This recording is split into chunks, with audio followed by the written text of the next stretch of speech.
Internal structure of earth. आज जो पहला टॉपिक हम शुरू करेंगे वो है इंटरनल स्ट्रक्चर ऑफ अर्थ। तो इंटरनल स्ट्रक्चर ऑफ,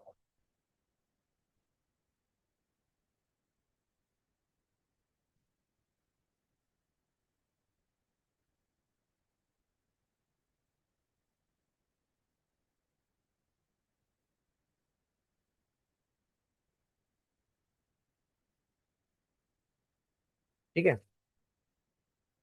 अगर मैं अर्थ के अंदर के बारे में बेटा बात करता हूँ तो एक साइंटिस्ट हुए, नाम हुआ उनका एडवर्ड स्वेट्स।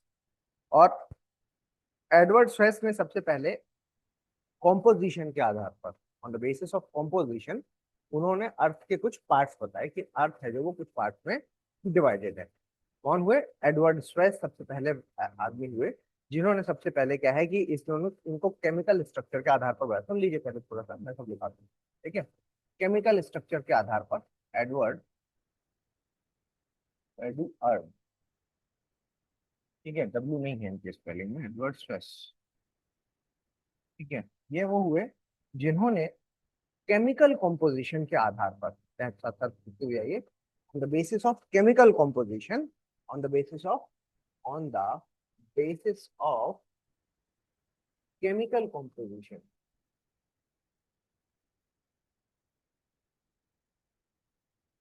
ठीक है, रासायनिक संगठन के आधार पर, रासायनिक संगठन, संघटक, ठीक है, केमिकल कॉम्पोजिशन के आधार पर, रासायनिक संगठक के आधार पर, संगठन के आधार पर, सॉरी, संगठन, संगठन,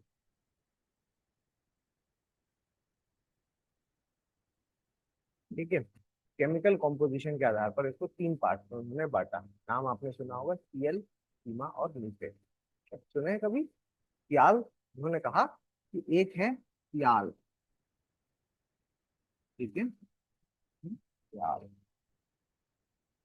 ये एक है सियाल, पहली परत जो सबसे ऊपर, अर्थ के ऊपर जो सबसे ऊपर दिमाग में हमेशा रखना, हम अब अर्थ के बारे में बात कर रहे हैं, ठीक है। तो अब हम पढ़ के आ रहे हैं अर्थ के इंटरनल स्ट्रक्चर को, पढ़ रहे हैं कि अर्थ का जो 6371 किलोमीटर से यहाँ तक की है तो किस तरीके का है, ठीक है, अर्थ है किस तरीके का। तो अगर हम इसके बारे में बात कर रहे हैं तो सबसे पहली जो लेयर आती है उसको हम क्या कहते हैं? सियाल बोलते हैं।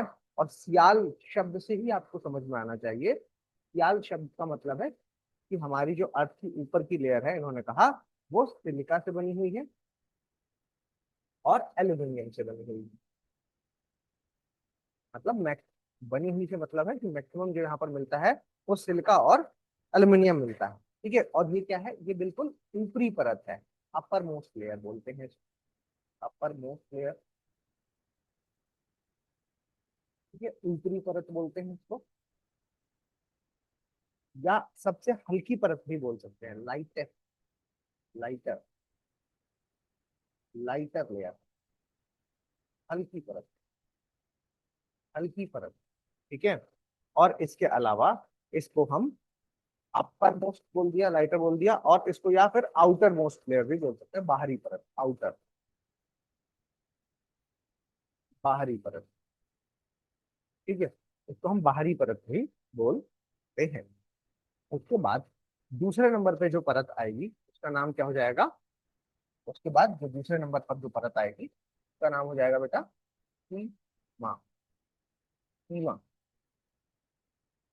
ठीक है। सीमा का मतलब ही आपको समझ में आ रहा है कि ये परत है जो it is composed of two minerals, mainly it is composed of two minerals या two chemicals, silica and magnesium, ठीक है। ये किससे किससे बनी है? सिलिका और मैग्नीशियम से मिलकर के बनी हुई है। तो इस वाली के लिए उन्होंने कहा कि these are basically the granite rocks. मैं किसके बारे में बोल रहा हूँ? सियाल के बारे में बोल रहा हूँ, ठीक है, सियाल के बारे में बोल रहा हूँ। These are basically the granite rock. क्या आपके दिमाग में ये बात पकड़ी कि sir it mean granite is हल्का वाला मटेरियल, ग्रेनाइट इज अ हल्का वाला मटेरियल, ये बात आपने पकड़ी क्योंकि ये सब सबसे हल्की परत है। और ये किससे मिलकर के बनी? सिलिका और एल्यूमिनियम से मिलकर के बनी है, इतनी से हल्का होगा, है ना, ये हल्का होगा तो ये हल्की वाली परत। इसके लिए उन्होंने कहा कि ये वाली जो परत है ये किससे मिलकर के बनी है? ग्रेनाइट रॉक से मिलकर के बनी है। And mainly Silica and aluminum is found in this rock, in this type of layer, which is called the uppermost layer, lighter layer, and outermost. Similarly, उन्होंने सीमा के लिए कहा कि it is made of the basalt rock, basalt.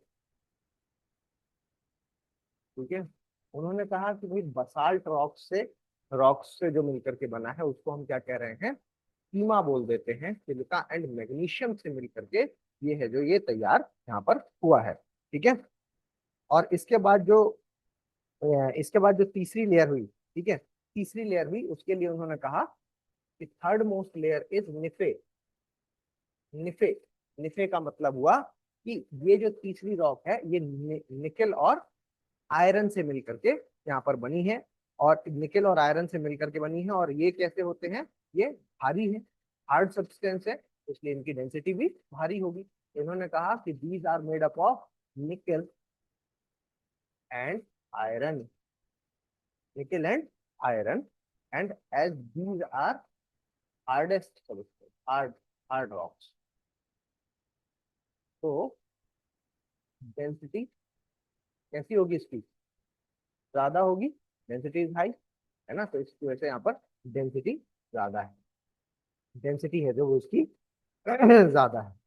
ठीक है, तो इतनी बात समझ गए आप, लिखाने की जरूरत नहीं है ना, यही वाली बात, बस यही बात है, तो लाइन में लिख लेना आप, तीन चार बात तो मैंने आपको बताई। ठीक है, बस तीन चीजें आपको याद रखनी है कि भाई हमारी जो लेयर है वो तीन लेयर से मिलकर के बनी है, एडवर्ड स्ट्रेस ने ऐसा बताया है। ठीक है, तो एडवर्ड स्ट्रेस ने बताया जो वो मैंने बात आपको बता दी। अब उसके बाद इन्होंने इसका डिवीजन किया, तो मैं इसका डिवीजन आपके सामने कर रहा हूँ, मतलब मैं कुछ डायग्राम बनाऊंगा वो आप लोग भी बना लेना, और मैं शुरू में जो डायग्राम बनाऊंगा वो मैं अलग अलग बना रहा हूँ, और जैसे जैसे हम आगे बढ़ते जाएंगे वैसे वैसे इन तीनों को हम मिला देंगे। ठीक है, तो बेसिकली हम मैं जानबूझ के इनको अलग अलग बना रहा हूँ ताकि कंफ्यूजन ना हो, क्योंकि आप लोगों ने जो बुक्स में अभी तक डायग्राम देखा होगा वो कुछ इस तरीके का देखा होगा, तो देखा होगा आप लोगों ने कुछ, है ना, जिसमें आपने इस तरीके से एक लेयर देखी होगी, एक लेयर ऐसी देखी होगी, है ना, ऐसा ही कुछ देखा होगा आप लोगों ने बुक्स में। और इसका मतलब ये नहीं है कि कुछ ये अनोखा या अलग डायग्राम है, बेसिकली इसमें क्या है कि अर्थ के इन्होंने क्या किया, ये सेंटर है, सेंटर के एक हिस्से को हम ले लेते हैं, और बेसिकली हम मैं यही तो पढ़ रहे हैं, मैंने शुरू से यही तो बताया कि हम यही तो पढ़ रहे हैं कि अंदर जाएंगे तो किस तरीके की अर्थ है, अंदर अर्थ के किस तरीके का कंपोजिशन मिलता है, यही हमें पढ़ना है इसके अंदर। ठीक है, तो इन्होंने क्या किया, एक सेक्शन को निकाल करके बाहर लगाया, और फिर उन्होंने कहा कि ये वाले सेक्शन हमें ये मिलेगा, फिर ये मिलेगा, फिर हम जो कर रहे हैं वो सेम ही चीज कर रहे हैं, बस इन्होंने एक सेक्शन निकाला है, मैं आपको पूरी अर्थ को साथ में लेकर के चलूंगा।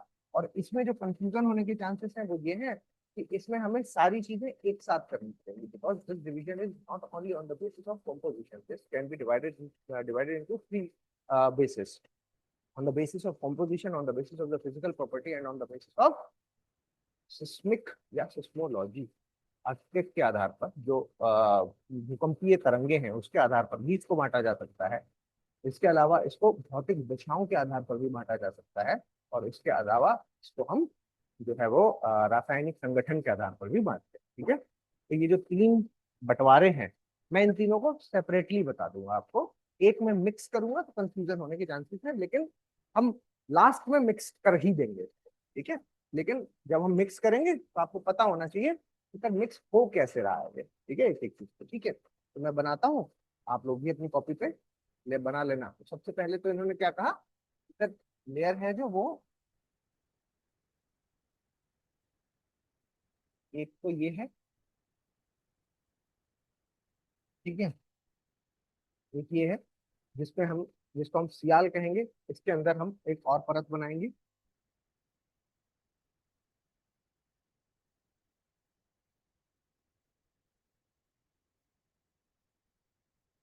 ठीक है, सियाल, सीमा और निफेर। सियाल, ये वाला पार्ट जो है वो हो जाएगा आपका सियाल,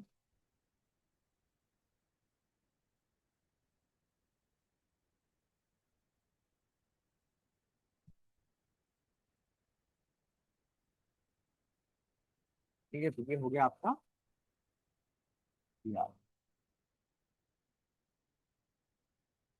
ये वाला जो पार्ट है, ये वाला,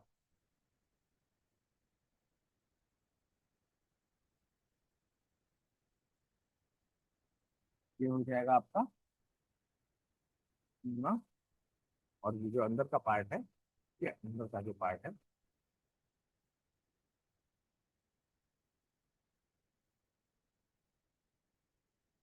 तो हम क्या कह देंगे, नित्य।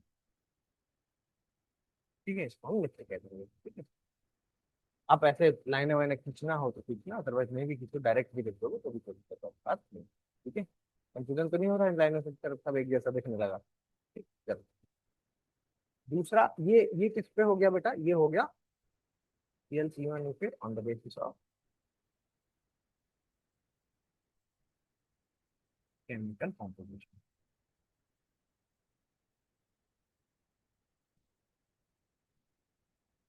ठीक है, वहीं जब हम बात करते हैं किसके बारे में, वहीं जब हम बात करते हैं किसके बारे में,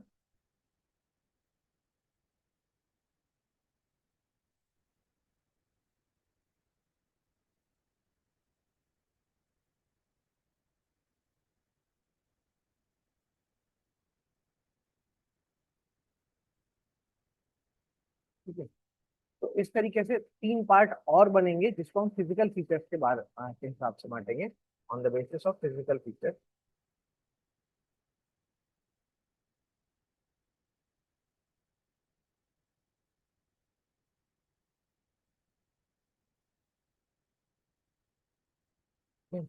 जिसको हम क्रस्ट, मेंटल और कोर बोलेंगे। ठीक है, जो ऊपर वाला पार्ट है, इस इज बेसिकली क्रस्ट वाला पार्ट।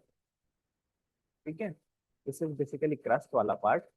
और ये जो क्रस्ट वाला पार्ट है, इसके भी दो पार्ट होंगे अंदर, मतलब दो डिवीजन होंगे, जिसमें कि अपर क्रस्ट और लोअर क्रस्ट आएगा। मैं यहाँ पर ही लिख देता हूँ, अपर क्रस्ट और लोअर क्रस्ट।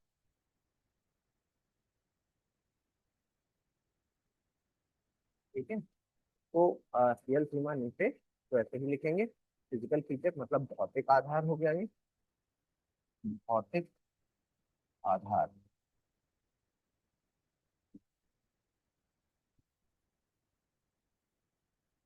ठीक है, भौतिक आधार पर हमने इसको बांटा है, इसको बोल देंगे भू परपटी। ठीक है, या क्रस्ट भी, आप इसको क्रस्ट भी लिख सकते हैं। ठीक है, कोई समस्या नहीं। अपर क्रस्ट एंड लोअर क्रस्ट, वैसे ही मेंटल है जो, उसके भी दो पार्ट हैं, upper mantle and lower mental. ठीक है, ये है अपर मेंटल, मेंटल, और ये है लोअर मेंटल। ठीक है, और वैसे ही इसके भी दो पार्ट हैं, जैसे ये वाला हिस्सा हो जाएगा आपका अपर कोर, और अंदर वाला हिस्सा है जो, वो क्या हो जाएगा, अंदर वाला हिस्सा हो जाएगा लोअर कोर।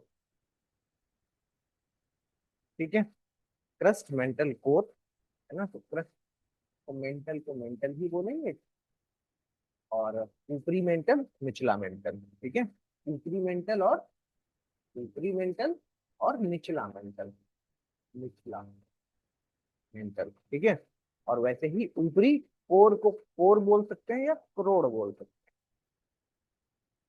करोड़। ठीक है, करोड़ भी बोल सकते हैं और कोर भी लिख सकते हैं आप, कोई कोर, CLE, CL, AL है।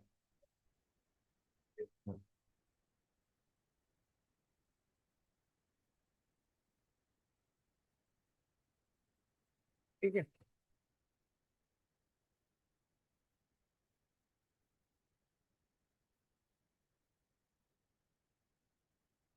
ठीक है, तो कोर हो गया, और इसको भी आप निचला कोर बोल सकते हैं। ठीक है, तो ये हमने फिजिकल डिविजन्स के बेसिस पर इसको बांट लिया।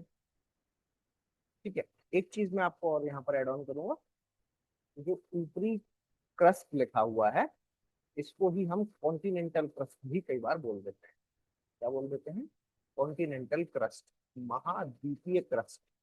और इस वाले पार्ट को हम ओशियानिक क्रस्ट भी बोल देते हैं, महासागरीय क्रस्ट। ठीक है, ओशियानिक क्रस्ट भी बोल देते हैं, महासागरीय। क्लियर?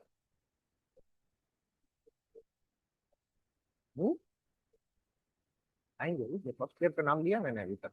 नहीं। तो लिथोस्फीयर, पूरा लिथोस्फीयर आएगा, क्या आता है और क्या आता है? सीक्वेंस से चलोगे तभी कंफ्यूजन नहीं होगा, वरना यहाँ पर याद हो जाएगा, तो जब मैं लिथोस्फीयर शुरू करूंगा कंफ्यूजन होगा।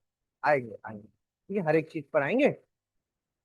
ठीक है, तो कोशिश ये क्या करिए कि जब भी कुछ डाउट पूछा करिए तो उस सेक्शन से ही पूछा करिए जिस सेक्शन तक हमने किया है। आगे का जब आप पढ़ते हैं, आगे की जब आप बोलते हैं ना, तो हो सकता है कि 5 बच्चों को पता है ये बात, लेकिन बाकी 5 को नहीं, तो वो एक कंफ्यूजन का पॉइंट बन जाता है बांटने के लिए। आप तो मैनेज कर लेंगे क्योंकि आपको आइडिया है, लेकिन जिसने कभी लिथोस्फीयर शब्द ही नहीं सुना उसके लिए क्या। ठीक है, तो इसलिए भी रुकना होता है, मेरे साथ साथ चलना है। ठीक है, इस सब्जेक्ट के साथ ये दिक्कत ही है, आपकी दिक्कत नहीं है ये, क्योंकि ये सब्जेक्ट सबको आता है। 10वीं तक तो सबने ही पढ़ा है ना, जब सबने पढ़ा है तो अब जब पढ़ रहे हैं तो वापस से रिकॉल हो रही है वो चीजें, तो दिमाग में आ रही हैं वो चीजें, अब आ रही हैं लेकिन वो सिक्वेंशली नहीं आ रही, हो गया हैप्पैज़ार्ड मैनर में आ रही है। ठीक है, तो जैसे ही तुरंत डाउट आया तो उससे आपने वो पूछा, उससे क्या हुआ, आप तो मैनेज कर लेंगे क्योंकि आपको तो याद आ गई है, लेकिन जिसको याद नहीं आई वो कंफ्यूज होता है। ठीक है, तो रुकेंगे थोड़ा सा। अब मैं आप लोगों को फिर भी अगर आपके दिमाग में वो आया तो बस मैं इतना बता दूं कि लिथोस्फीयर जो आप बोल रहे हैं कि क्रस्ट से मिलकर बना होता है, तो नहीं, सिर्फ क्रस्ट से मिलकर नहीं बना होता है, crust and some part of mantle. कितना पार्ट है तो मैं आपको बताऊंगा, क्योंकि अभी मैं बता दूंगा आपको सर, ऊपर का 35 किलोमीटर, नीचे का 65 किलोमीटर, तो बस वहीं बैंड बच जाएगी। ठीक है, तो 35 और 65 तक जब हम पहुंचे तो पहले बताने तो दीजिए कि कितना कितना कितना क्या है। ठीक है, एक एक चीज को बिल्कुल क्लियर करते, क्रिस्टल क्लियर करते हुए चलेंगे। अब इसके अलावा क्या है, मैं भूकंपीय आधार पर या on the basis of seismography, seismography के बेसिस पर भी आप कह सकते हैं, तीसरा एक और डायग्राम बनाएंगे on the basis of seismography.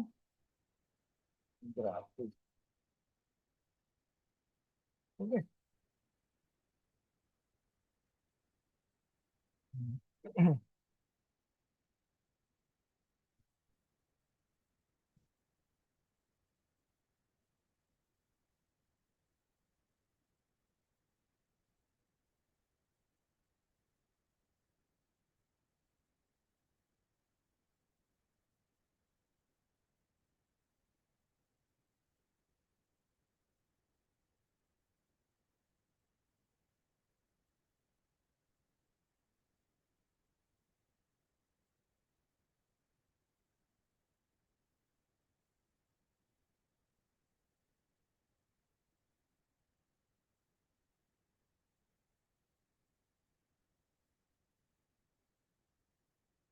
ठीक है, तो इसमें कैसे कैसे क्या है, देखिए ये वाला है जो सबसे ऊपर वाला जो पार्ट है, इसको हम क्या बोलेंगे, लिथोस। ठीक है, ठीक है? इसको हम बोल रहे हैं लिथोस्फीयर। उसके बाद इस वाले पार्ट को हम क्या बोलेंगे, एस्थेनोस्फीयर।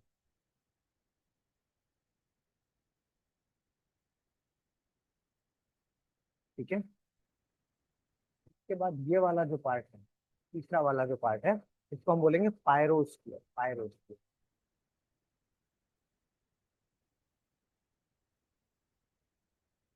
ये वाला जो पार्ट है उसको हम क्या बोलेंगे, मीजोस्फीयर।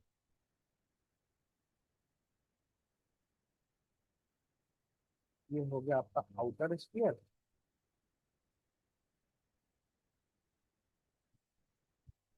और ये हो जाएगा आपका इनर स्फीयर। ठीक है, इनर स्फीयर, इसमें कि इसको बोलते हैं बेटा स्थल मंडल।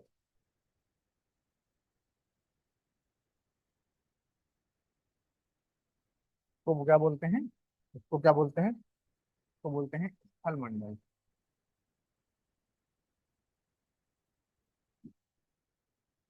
ठीक है, इसको क्या बोलते हैं, दुर्बलता मंडल।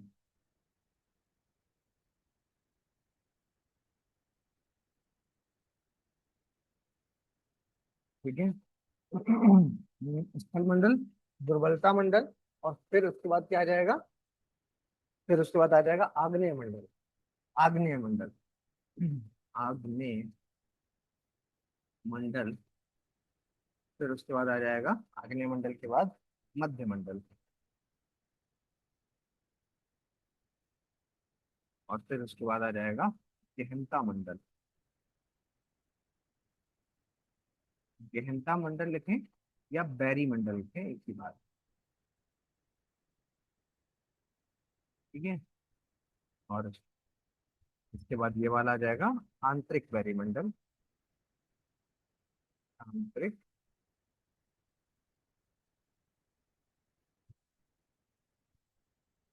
बैरी। ठीक है। ये इनके कुछ नाम हैं, ये आपको पता होने चाहिए। कौन कितना किलोमीटर है क्या है ये मैं अभी आपको नहीं बता रहा हूँ। ठीक है, चेक करके चलेंगे।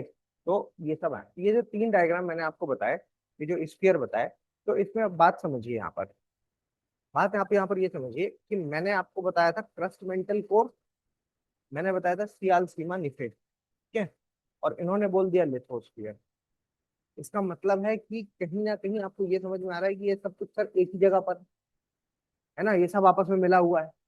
ठीक है, ये सब कुछ आपस में मिला हुआ है, ये बात तो आपको समझ में आ रही है। तो उसको पहले हमने अलग कर दिया है सेपरेट, कि भाई ये सब अलग अलग रेंज में हम पढ़ेंगे। और फिर उसके बाद मैं आपको किलोमीटर से बताऊंगा कि देखो यहाँ पर ये मिल गया। ठीक है। ठीक है, तो ये चीज देखी जाएगी। चलो, हो गया। अब सबसे पहले बात करते हैं कि देखो हमारी जो अर्थ है, हमारी जो अर्थ है वो कैसी है, ज्योइड शेप की है। ठीक है, हमारी जो अर्थ है वो कैसी है बेटा, ज्योइड शेप की है।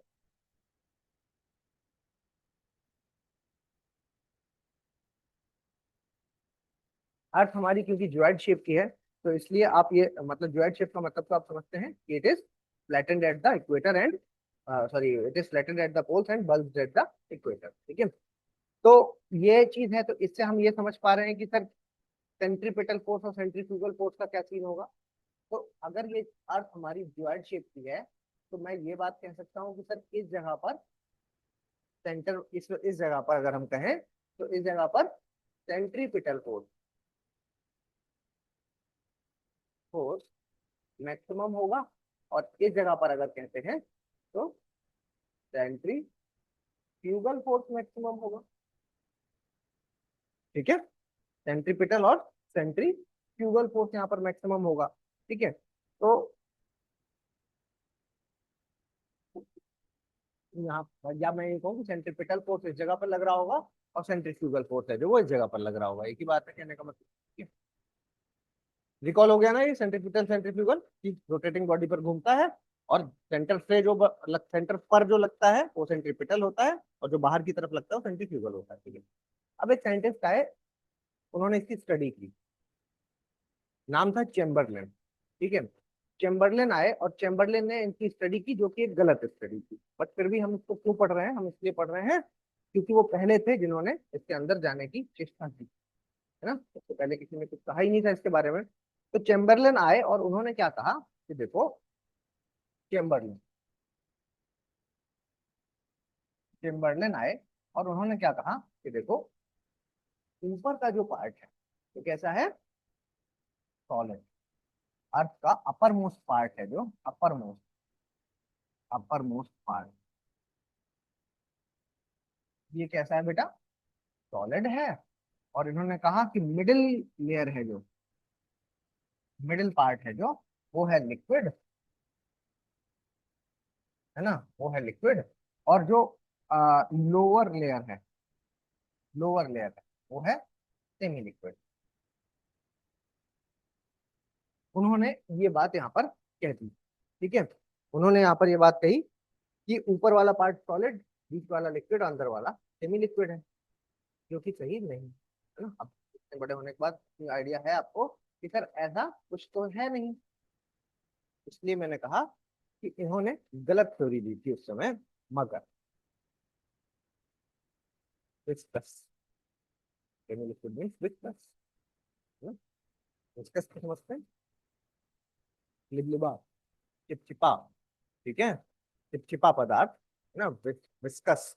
ठीक है, विस्कस का मतलब कि आप जैसे कोई भी चीज गिराएं और वो धीमे धीमे करके फैले। ठीक है, तो वो शहद, आपका शहद हो गया, जैसे विस्कस होता है ना। आप पानी डालते हैं तो तेजी से गिर जाता है, इधर गिरता है, इधर तो फ्लो होता है, बह जाता है। लेकिन उसी फ्लो में, उतनी ही ढलान में अगर आप शहद को डालेंगे तो वो धीमे धीमे गिरेगा, है ना, लेकिन तो भी फैल जाएगा एक समय के बाद। ये धीमे धीमे फैलेगा, ये तो डिस्कस हो गया, सेमी लिक्विड हो गया। तो ये बात उन्होंने कही, और ये बात बेटा उन्होंने गलत कही। उन्होंने ये बात इसलिए गलत कही क्योंकि वो टेम्परेचर और प्रेशर के खेल को समझ नहीं पाए। आप समझते हैं इस खेल को? क्यों? इनसे गलती क्यों हुई? क्योंकि इन्होंने ये जो निकाला, वो उन्होंने टेम्परेचर और प्रेशर के आधार पर निकाला। इन्होंने ये जो निकाला, ये किस आधार पर निकाला? इन्होंने टेम्परेचर और प्रेशर के आधार पर यहाँ पर निकाला। और टेम्परेचर और प्रेशर का मतलब, जो टेम्परेचर और प्रेशर के बीच में रिलेशन है, वो ये चैम्बरलेन नहीं समझ पाए उस समय। लेकिन आप मेरे ख्याल से बात समझते हैं। आप ये बात जानते हैं कि सर, अगर कोई क्लोज्ड बॉडी है, मतलब ने कहा कि अगर आयतन नियत है, ठीक है, क्लोज्ड बॉडी है, if it is a closed body, then temperature is directly proportional to the pressure, and we are dealing with the earth interior. तो अब तो ये प्रेशर कुकर हो गया। अब ये एटमॉस्फेयर तो है नहीं कि कहीं भी चला जाएगा, जहां भी जाएगा इतने में ही रहेगा, है ना। जो भी प्रेशर है बढ़ेगा तो भी इतने में ही बढ़ेगा, क्योंकि ये अर्थ है ना पूरी, ठीक है। तो अब तो क्लोज्ड बॉडी हो गई। तो क्योंकि क्लोज्ड बॉडी है, तो टेम्परेचर यहाँ पर डायरेक्टली प्रोपोर्शनल होता है। एक चीज तो ये बात, ये वाला ये रिलेशन है। दूसरी बात यहाँ पर आपको ये पता होनी चाहिए कि सर, जैसे जैसे प्रेशर बढ़ता है, यही बात इनको नहीं पता थी चैम्बरलेन को, जैसे जैसे सर प्रेशर बढ़ता है, वैसे ही वैसे क्या होता है, मेल्टिंग पॉइंट बढ़ जाता है। मेल्टिंग पॉइंट है जो वो बढ़ जाता है। और अगर किसी चीज का मेल्टिंग पॉइंट बढ़ गया तो सॉलिड ही रहेगा, मटेरियल सॉलिड रहेगा, मतलब उसको पिघलने नहीं देगा, है ना। हम कह सकते हैं उसको क्या कर देगा, material remains in a solid state. Material, रुक जाओ रुक जाओ रुक जाओ रुक जाओ, ठहर जाओ अभी, मटेरियल कंप्लीट कर लो मैंने। Material remains in solid state, ठीक है, ठीक है, मुझे कंप्लीट करने दो। चैम्बरलेन मत बनो, नहीं तो क्या हो जाएगा, हम गलत गलत स्कोप बना लेंगे, ठीक है। क्या है इसका मतलब, क्यों होना चाहिए बताओ भाई? प्रेशर है जो, इट इज द प्रेशर। आप कह रहे हो बढ़ना चाहिए, क्यों? प्रेशर कुकर में जब प्रेशर बढ़ जाता है, कुकर पिघल जाता है क्या? कुकर पिघल जाता है क्या? नहीं पिघलता, है ना। तो सुनो, प्रेशर जो है जब बढ़ेगा, ध्यान रखिएगा, इस ये बस दो लाइनें हैं ना, ये पूरे इंटरनल स्ट्रक्चर के लिए हर लेयर में यही प्रूव करेगा, यही सबसे ज्यादा इंपॉर्टेंट है। इसको रटना है रट लो, इसको समझना है समझ लो, जो करना है करो, लेकिन इसको ध्यान रखना है। आपको कैसे? कि भाई सर, जब जैसे ही मेल्ट ये प्रेशर बढ़ेगा तो मेल्टिंग पॉइंट भी बढ़ जाएगा। मतलब अगर कोई ये पॉइंट है, ये मेल्टिंग पॉइंट का मतलब कोई भी चीज 100 डिग्री पर पिघल जाती है मान लो, है ना। इस जगह पर मान लो पिघल जाती थी, तो अगर इतना टेम्परेचर हो गया, मतलब एक पर्टिकुलर टेम्परेचर पर पिघल जाती है, आप ये मान सकते हो। तो वो टेम्परेचर जैसे ही रीच हो जाएगा, तो हम कहेंगे सर मेल्टिंग पॉइंट आ गया, इसलिए पिघल गई। यही तो कहोगे आप। अब मान लो कि ये वो पॉइंट है जिस जगह पर कोई सॉलिड चीज पिघल जाती है, ठीक है। लेकिन जैसे ही आप प्रेशर बढ़ा देते हो, तो होता क्या है कि ये पॉइंट है जो वो यहाँ पर पहुंच जाता है, ठीक है। ये पॉइंट है जो वो शिफ्ट होकर के यहाँ पहुंच जाता है। मतलब कि इस टेम्परेचर पर, जिस पर वो पहले तो पिघल रही थी, इस पर वो नहीं पिघलेगी। अब वो कहेगी कि मुझे और टेम्परेचर दो, तब जाकर के मैं पिघलूंगी, ठीक है। तो इसमें मैंने क्या कहा, मैं यही तो कहा कि मेल्टिंग पॉइंट है जो वो शिफ्ट हो गया। क्यों शिफ्ट हो गया? क्योंकि प्रेशर बढ़ गया। तो प्रेशर का और मेल्टिंग पॉइंट का रिलेशन है जो, वो यही रिलेशन है कि अगर प्रेशर बढ़ रहा है किसी चीज में, तो गलनांक बिंदु बढ़ जाता है। और गलनांक बिंदु अगर बढ़ गया, तो इसको सॉलिड ही रहने देगा, पिघलने नहीं देगा मटेरियल को, है ना। मतलब यहाँ पर मटेरियल सॉलिड है, और टेम्परेचर है मान लो 1000 डिग्री सेल्सियस, मान लो 1000 डिग्री सेल्सियस है। तो 1000 डिग्री सेल्सियस पर मटेरियल है जो वो पिघल जाता है, ठीक है। लेकिन अगर प्रेशर बढ़ गया, तो 1000 डिग्री सेल्सियस आप कर दो आराम से टेम्परेचर, लेकिन फिर भी नहीं पिघलेगा क्योंकि प्रेशर बढ़ा हुआ, ठीक है। तो 1000 डिग्री सेल्सियस पर भी नहीं पिघलेगा, क्योंकि प्रेशर बढ़ गया है, और प्रेशर अगर बढ़ गया तो उसको पिघलने नहीं देगा, वो मेल्टिंग पॉइंट को आगे शिफ्ट कर देगा। मेल्टिंग पॉइंट अगर आगे शिफ्ट हो गया तो फिर वो पिघलेगा ही नहीं। मतलब ये चीज यहाँ पर कैसी रहेगी, यहाँ भी सॉलिड थी और यहाँ भी सॉलिड ही रहेगी, लेकिन अगर वो यहाँ तक पहुंच गया तो वो पिघला देगा, है ना। बेसिकली मैं जो आपको समझाना चाह रहा हूँ, बस वो यहीं तक की बात समझाना चाहता हूँ कि सर अगर प्रेशर बढ़ जाता है तो मेल्टिंग पॉइंट आगे खिसक जाता है, और मेल्टिंग पॉइंट अगर बढ़ गया तो वो सॉलिड को सॉलिड ही रख। मेल्टिंग पॉइंट का मतलब हमें सिर्फ सॉलिड लिक्विड से ही मतलब है, गैस वैस से तो मतलब है नहीं, हमें सिर्फ सॉलिड से मतलब है। तो क्योंकि फिर उस केस में हमें मतलब गैस से यहाँ कोई रिलेशन नहीं, यहाँ पर क्या है, मैं सिर्फ सॉलिड और लिक्विड के बारे में बात कर रहा हूँ। मतलब सॉलिड है जो वो लिक्विड में कन्वर्ट हो गया, क्योंकि क्योंकि वो रीच कर गया। तो जब जब टेम्परेचर उस पॉइंट को रीच कर जाएगा, मतलब कहने का इतनी इतनी बात समझ में आ रहा हो कि जब जब ऐसा होगा कि सर प्रेशर यहाँ पर कम है, ठीक है, प्रेशर यहाँ पर कम है और टेम्परेचर बढ़ गया तो पिघला देगा। लेकिन अगर प्रेशर बढ़ गया तो रोक लेगा, नहीं पिघलने देगा। क्यों? इसलिए क्योंकि मेल्टिंग पॉइंट बढ़ जाएगा। ठीक है, थोड़ी सी फिजिक्स है यहाँ पर, मेरे ख्याल से आप लोगों को समझ में आ गई होगी। अगर नहीं समझ में आई है तो मैं एक बार फिर से कोशिश करूंगा, एक बार मैं फिर से कोशिश करूंगा। ये बातें आप पहले लिख लो, फिर मैं आपको फिर से वही बात बताऊंगा जो मैंने यहाँ पर अभी कही।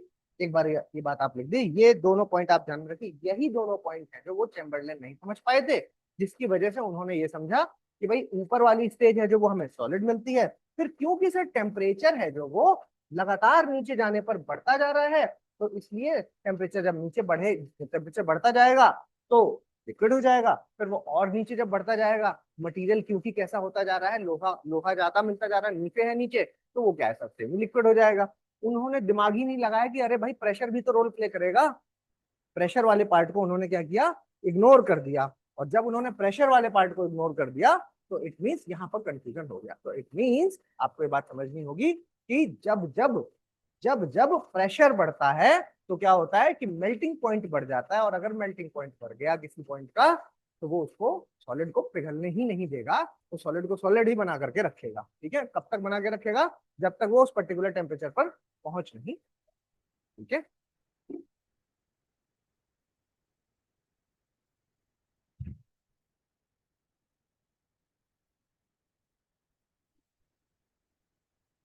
समझ गए, clear.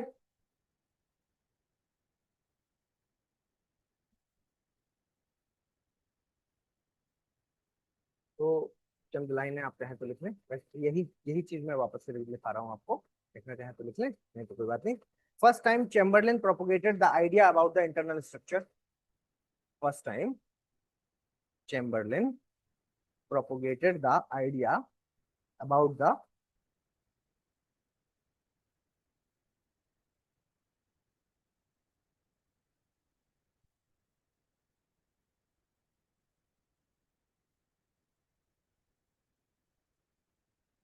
first time Chamberlain propagated the idea about the internal structure।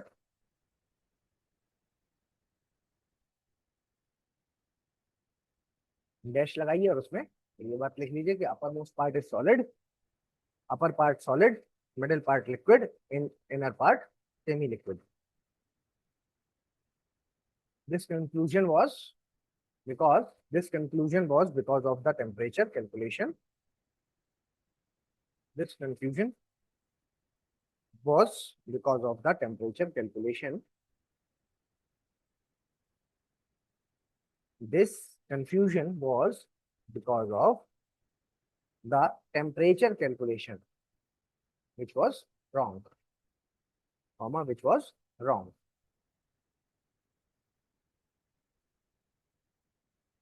He started he started this he started this uh, क्या कहेंगे, he started this calculation या theory, कुछ भी लिख लीजिए, he started this theory, but he did not completely understand the relation between temperature and pressure. But he did not understand the relation between temperature and pressure. तो क्या है temperature और pressure का रिलेशन, वो बात भी आप लिख लीजिए। In closed body in a closed body temperature is directly proportional to the pressure. और दूसरी बात आप यहाँ पर लिख लीजिए कि when the pressure increases, melting point increases, and if the melting point increased, then material will remain in a solid state। ठीक है। देखिए पृथ्वी के अंतरतम पर प्रारंभिक विचार, पृथ्वी पृथ्वी के आंतरिक भाग या अंतरतम पर प्रारंभिक विचार चेम्बरलिन चेम्बरलिन ठीक है, चेम्बरलिन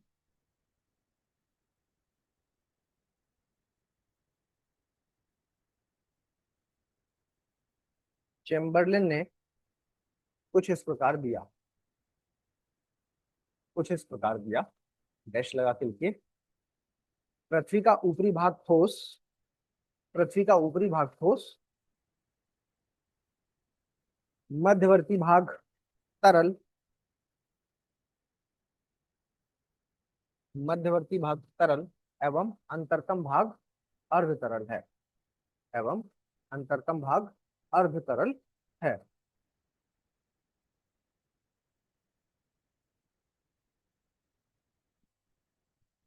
तो फिर आगे लिखिए नेक्स्ट पॉइंट। यह निष्कर्ष आंतरिक तापमान की गणना से निकाला गया, यह निष्कर्ष आंतरिक तापमान की गणना से निकाला गया, जो कि असत्य सिद्ध हुआ, जो कि असत्य सिद्ध हुआ।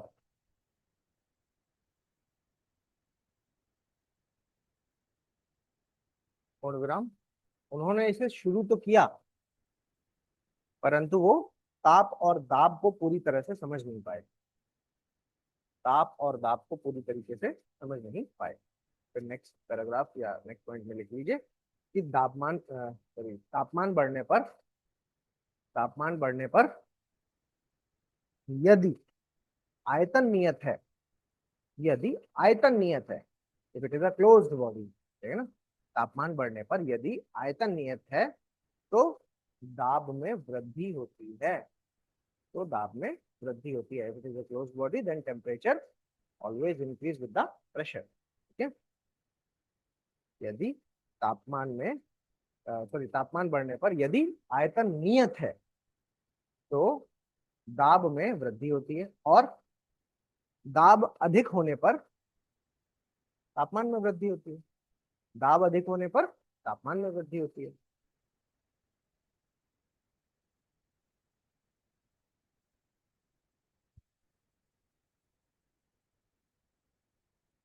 और इसी के आगे लिखिए दाब अधिक होने पर गलनांक अधिक होता है, गलनांक अधिक होता है, गलनांक अधिक होता है।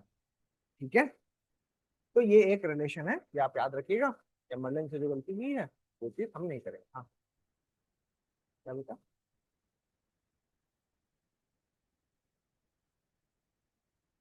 ये अच्छा, वो चीज मैं वापस से एक बार समझा दूं। मैंने जो आपको बताया, देखो मैंने यहाँ पर आपसे कहा कि सर टेम्परेचर जैसे किसी चीज का हम नॉर्मली अगर सोचते हैं तो सर कोई भी चीज गर्म होती है तो वो पिघल जाती है। ठीक है, कोई भी चीज गर्म होती है तो वो पिघल जाती है। तो जैसे टेम्परेचर बढ़ा तो नॉर्मली चैम्बरलिन ने देखा कि भाई टेम्परेचर बढ़ रहा है तो ये चीज पिघलनी चाहिए, तो अंदर जैसे जैसे हम जा रहे हैं वैसे वैसे टेम्परेचर भी बढ़ रहा है। ठीक है, तो उन्होंने यही आइडिया लगाया कि भाई ऊपर सॉलिड है, ऊपर तो खड़ा है, वो उसको दिख रहा है कि ऊपर तो सॉलिड है, नीचे जैसे जैसे हम जा रहे हैं, अच्छा उस समय तक ये भी नहीं पता था कि नीचे की लेयर कैसी है, उनके अकॉर्डिंग नीचे पानी है पहले, है ना, वही पहले पानी मिलेगा और फिर उसके बाद, क्योंकि खोदने पर पानी निकलता है, ठीक है, तो पानी मिलेगा और फिर उसके बाद लास्ट में जा करके क्या है कि अंदर का भाग है जो पूरा सॉलिड होगा, और सॉलिड है जो वो टेम्परेचर क्योंकि बहुत ज्यादा बढ़ता जा रहा है तो इसलिए वो पिघल गया होगा अंदर। ठीक है, तो उन्होंने फिर टेम्परेचर के बारे में दिमाग लगाया और उन्होंने बात कही कि सर टेम्परेचर जब जब बढ़ रहा है तो वैसे वैसे क्या है, लेयर्स है जो अपना रूप बदल रही है, उनका 3 लेयर्स में चीजें मिलती हैं। लेकिन वो क्या है कि प्रेशर वाले पार्ट को भूल गए। ठीक है, मतलब प्रेशर वाले पार्ट को वो समझ नहीं पाए। तो जब भी प्रेशर के हिसाब से आप ये समझिए, जब भी एक क्लोज्ड बॉडी होगी, क्लोज्ड बॉडी होगी तो ये ध्यान रखना कि हमेशा टेम्परेचर है जो वो डायरेक्टली प्रोपोर्शनल होगा प्रेशर की। ये बात आप समझते हैं, है ना। कुकर में जब आप आलू चढ़ा देते हैं, कुकर में आप आलू चढ़ाते हैं और पानी डाल देते हैं उसमें, और फिर उसके बाद उसे स्टोव के ऊपर रखते हैं और फिर टेम्परेचर को बढ़ाते हैं। तो जैसे ही आप टेम्परेचर को बढ़ाते हैं तो अंदर का प्रेशर बढ़ने लगता है। ठीक है, तो यानी कि हाँ, ये बात हमें समझ में आ रही है कि टेम्परेचर बढ़ाने पर प्रेशर बढ़ जाता है, और टेम्परेचर हम जैसे ही कम कर देते हैं प्रेशर भी कम हो जाता है ना। तो दूध उबल रहा होता है तो आप कम कर देते हो ना उसको, तो वो बाहर नहीं निकलता। ठीक है, तो प्रेशर है जो वो कम हो जाता है। तो ये सारी कहानी कहाँ पर है? ये सारी कहानी क्लोज्ड बॉडी में। ठीक है, गैसेस का नियम है ये। जब हमने एनवायरनमेंट पढ़ा था तब मैंने ये बात बताई थी, और साथ में मैंने ये बात आपको बताई थी कि एनवायरनमेंट के मामले में टेम्परेचर है जो वो उल्टा हो जाएगा। क्यों हो जाएगा? क्योंकि जो प्रेशर लगाने वाली चीज है वो वहां से चली जाती है, उड़ जाती है। क्यों क्यों उड़ जाती है? क्योंकि सर आयतन बहुत बड़ा है, वॉल्यूम बहुत बड़ा है, और वॉल्यूम जब बड़ा है तो उसके पास स्पेस है जाने के लिए, तो वो चली जाती है। लेकिन यहाँ जब हम क्लोज्ड बॉडी की बात कर रहे हैं तो आयतन फिक्स है, वॉल्यूम फिक्स है, और वॉल्यूम अगर फिक्स है तो वो कहीं जा ही नहीं पाएगा, वो वहां पर ही प्रेशर है जो वो बढ़ाता जाएगा बढ़ाता जाएगा। ठीक है, और प्रेशर के बढ़ने से होता क्या है कि सर जब कोई भी चीज का प्रेशर बढ़ जाएगा तो क्या होता है कि उसका मेल्टिंग पॉइंट भी बढ़ जाता है। ये क्या कह दिया मैंने? मैंने कहा कि सर प्रेशर के बढ़ने से गलनांक बिंदु बढ़ जाता है। गलनांक बिंदु जो है वो बढ़ जाता है, मेल्टिंग पॉइंट है जो वो बढ़ जाता है। ठीक है, प्रेशर के बढ़ने से गलनांक बिंदु बढ़ जाता है। और गलनांक बिंदु बढ़ने का मतलब यहाँ पर हुआ कि कोई एक टेम्परेचर जो था, अ, कोई मान लो कि 1000 डिग्री सेल्सियस का टेम्परेचर था। ये वो टेम्परेचर है जिस पर कोई सॉलिड चीज इसमें क्या बन जाती है? लिक्विड बन जाती है। ठीक है, ये टेम्परेचर था। तो लोहा है जो वो पिघल जाता है आप मान। ठीक है, अब आपने क्या किया कि एक भट्टी में पैक कर दिया, मतलब एक किसी चीज बंद वाले बर्तन में पैक किया।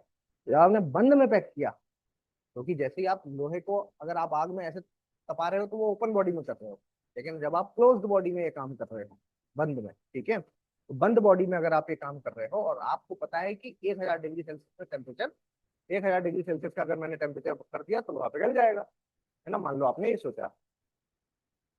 लेकिन जैसे ही आप इसको क्लोज्ड बॉडी में करोगे तो आप ये देखोगे कि सर क्लोज्ड बॉडी के अंदर प्रेशर भी बढ़ता जा रहा है। तो प्रेशर क्या करेगा? गलनांक बिंदु को बढ़ा देगा। तो नॉर्मली 1000 डिग्री सेल्सियस पर पिघल तो जाता है, लेकिन क्योंकि प्रेशर का रोल भी यहाँ पर आ गया, तो प्रेशर क्योंकि बढ़ गया, तो प्रेशर क्यों बढ़ा? क्लोज बॉडी होने की वजह से। तो वो क्या करता है? वो इसको बढ़ा देता है। अब 1000 डिग्री सेल्सियस पर नहीं पिघलेगा। अब 1000 डिग्री सेल्सियस तो हो गया, लेकिन आपने देखा ये पिघला ही नहीं। इट इज जस्ट लाइक कि आप आलू उबालते हो, नॉर्मली आप लोगों ने देखा होगा कि सर 4 सीटी में या 2 सीटी में कितने में उबलते हैं आलू? कितने में उबलते हैं आलू? नॉर्मली प्रेशर कुकर पर डिपेंड करता होगा मेरे ख्याल से, है ना। मान के चलते हैं हम कि 4 सीटी में उबल जाते हैं। तो अगर आलू 4 सीटी में उबल जाते हैं, लेकिन कई बार आपने देखा होगा कि सर चार चार सीटी लगाई लेकिन आलू आज कच्चा ही रह गया। तो ऐसा क्यों हो गया कि अंदर वो आलू पका नहीं? क्योंकि आलू खराब था। आलू के अंदर कुछ ऐसा गुण था कि उसको पकने में और ज्यादा टाइम लगेगा। नॉर्मली 4 सीटी, हमने जो 4 सीटी काउंटिंग बना रखी है वो क्या है? बेसिकली 4 सीटी कुछ नहीं है कि सीटी में लग गई तो काम हो गया। 4 सीटी इस टेम्परेचर, कि इस इतने टेम्परेचर पर 4 सीटियां लग जाती हैं, मतलब वो टेम्परेचर पहुंच जाता है वहां पर। ठीक है, तो अगर वो उस पर्टिकुलर टेम्परेचर पर हम आलू को पहुंचा देते हैं तो वो उबल जाता है, सिंपल सी बात है। बट यहाँ पर होता क्या है कि अगर आलू के अंदर कोई डिफॉर्मिटी है तो उसको ज्यादा टेम्परेचर चाहिए। तो वही चीज यहाँ पर, वो आलू का केस हो गया, लेकिन अगर यहाँ पर बोले तो यहाँ पर क्या है कि प्रेशर क्योंकि बढ़ जा रहा है। ठीक है, तो वो क्या है कि इस लोहे को पिघलने नहीं देगा, इस सॉलिड को पिघलने नहीं देगा, और सॉलिड को क्या कर देगा? वो सॉलिड को पिघलने नहीं देगा, और फिर वो मेल्टिंग पॉइंट को और आगे बढ़ा देगा। लेकिन कब तक नहीं पिघलने देगा? वो तब तक नहीं पिघलने देगा, मान लो कि 1400 डिग्री कर दिया, हमने देखा अरे ये तो पिघला ही नहीं, हमने 1400 कर दिया तो पिघल जाएगा। ठीक है, और ऐसा क्यों हुआ बेटा? ऐसा इसलिए हुआ कि यहाँ आप सोचोगे कि सर 1400 करने पर सर फिर से और ज्यादा नहीं बढ़ जाएगा प्रेशर? आपके दिमाग में आ रहा होगा कि सर यहाँ पर आपने कहा कि 1000 डिग्री सेल्सियस किया मैंने तो कुछ प्रेशर बढ़ गया, तो मैं टेम्परेचर और बढ़ा रहा हूँ तो सर प्रेशर तो और बढ़ जाएगा ना। ये भी तो आएगा ना आपके दिमाग में। यस, लेकिन रिलेटिवली प्रेशर अगर वो सही में इतना बढ़ गया यस, कि अगर मान लो कि प्रेशर इसी के रिलेटिवली बराबर इक्वल बढ़ गया तो फिर यहाँ भी नहीं पकड़ने देगा, फिर वो और आगे बढ़ा देगा। लेकिन अगर प्रेशर उतना नहीं बढ़ा, ठीक है, तो पिघला देगा। ये बात समझ में आई? प्रेशर अगर उतना नहीं बढ़ा तो फिर वो पिघल जाएगा, और जब तक वो प्रेशर बढ़ता जाएगा तब तक वो उस पॉइंट को आगे खिसकाता जाएगा, पिघलने नहीं देगा। ठीक है, ठीक है।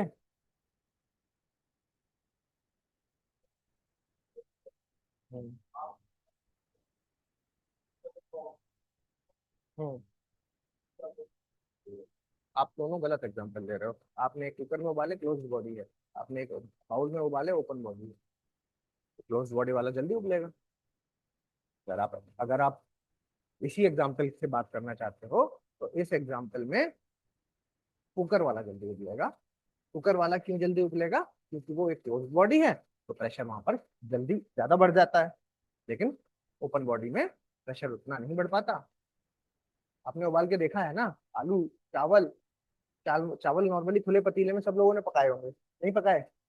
पकाए ही होंगे खुले पतीले में, है ना। कुछ लोग इवन ये भी कहते हैं कि खुले में पकाने में स्वाद ज्यादा आता है चावल। इसलिए कुछ स्टेट्स ऐसे हैं जैसे बिहार वगैरह हो गया, या हमारा ईस्टर्न यूपी हो गया, इस साइड की अगर हम बात करते हैं तो इधर एक ट्रेंड है चावल को खुले में पकाने दो।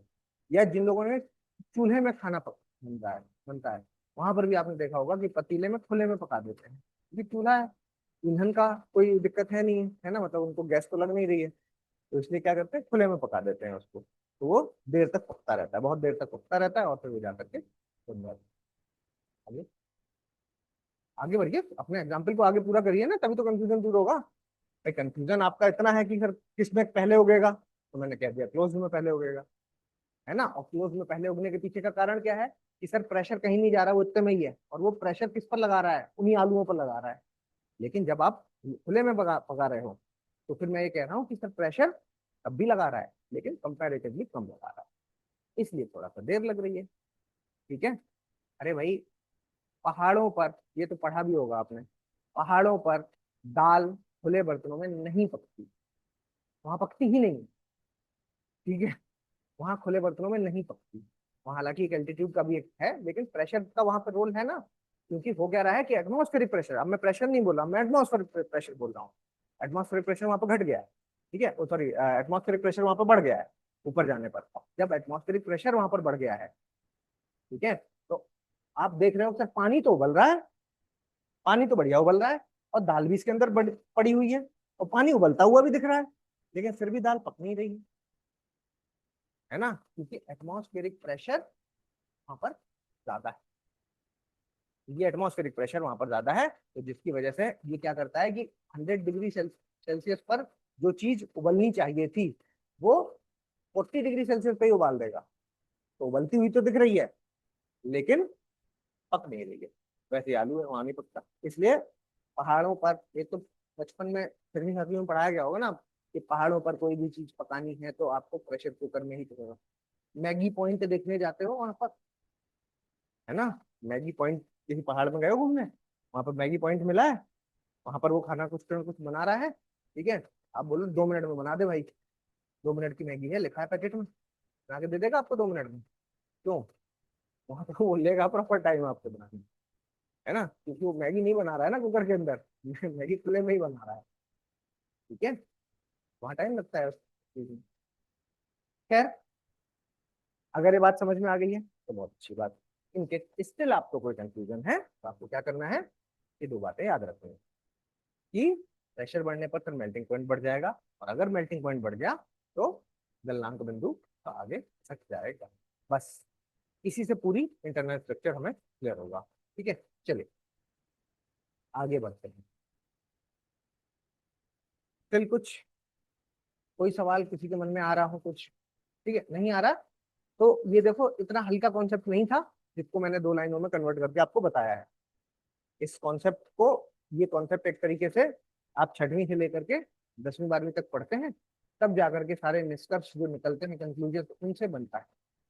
ठीक है, तो इतना हल्का कॉन्सेप्ट नहीं था, इतना हल्का होता तो साइंटिस्ट गलती नहीं करता। साइंटिस्ट है, तो आज भी हम पढ़ रहे हैं, इसका मतलब इंपॉर्टेंट है वो आदमी।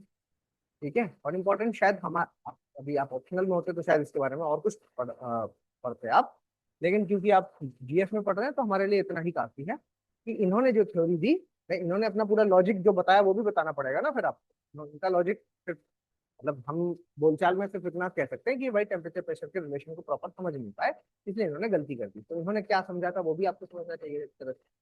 ठीक है, उतना डिटेल में हमें जाने की जरूरत नहीं है। तो साइंटिस्ट अगर गलती कर रहा है तो इट मीन कॉन्सेप्ट इतना हल्का नहीं है यहाँ पर। ठीक है, बट स्टिल आपका काम इन दो लाइनों से हो जाएगा।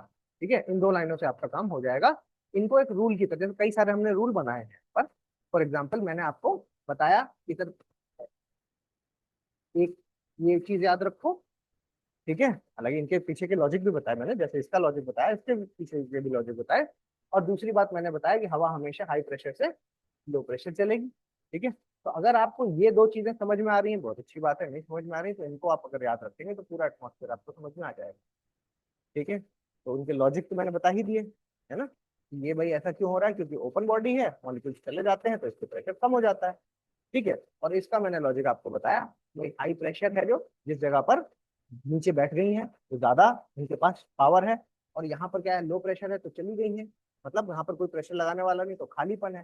खालीपन है तो भरेपन से खालीपन की ओर मूवमेंट है जो वो हवा का स्टार्ट हो जाएगा। इट इज जस्ट लाइक पानी का। पानी का क्या है, जल का जिस जगह पर हाई लेवल, पानी का लेवल ऊपर है और जिस जगह पर पानी का लेवल नीचे है, पानी हमेशा ऐसा ही तो बहेगा। ठीक है, तो यही लॉजिक उसके बताए।